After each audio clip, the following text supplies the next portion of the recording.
Era uma vez 3 irmãos que estavam viajando por uma estrada deserta e tortuosa ao anoitecer.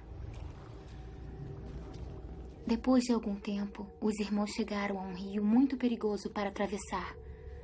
Os irmãos, porém, eram versados em magia. Os 3 irmãos simplesmente balançaram suas varinhas e fizeram uma ponte.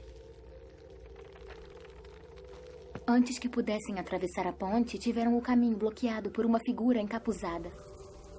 Era a Morte. Ela se sentiu traída. Traída porque o normal seria os viajantes se afogarem no rio. Mas a Morte era perspicaz. Ela fingiu parabenizar os 3 irmãos por sua magia e disse que cada um ganharia um prêmio por ter sido inteligente o bastante para evitá-la. O mais velho pediu a varinha mais poderosa que existisse. E a Morte lhe deu uma varinha feita da árvore de sabugueiro. O segundo irmão resolveu humilhar a Morte ainda mais e pediu o poder de ressuscitar os entes já falecidos. Então a Morte apanhou uma pedra da margem do rio e a entregou a ele. Finalmente, a Morte perguntou ao terceiro irmão. Um homem humilde.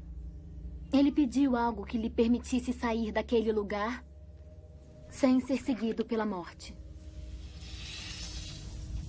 E a Morte, de má vontade, lhe entregou sua própria capa da invisibilidade.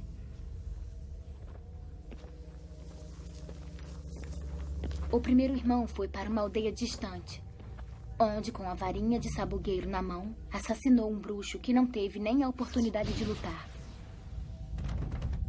Tomado pelo poder que a varinha das varinhas havia lhe dado, ele seguiu para uma estalagem onde se gabou por sua invencibilidade.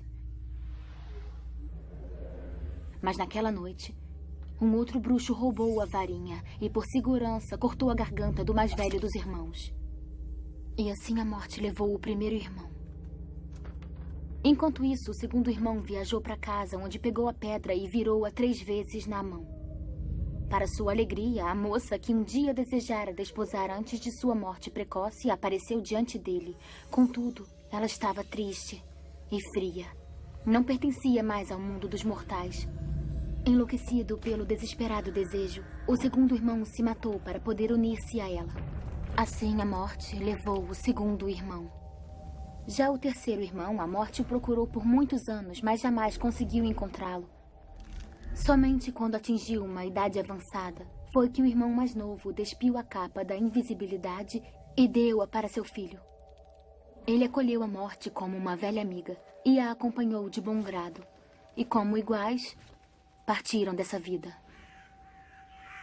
E aí estão. Essas são as relíquias da Morte.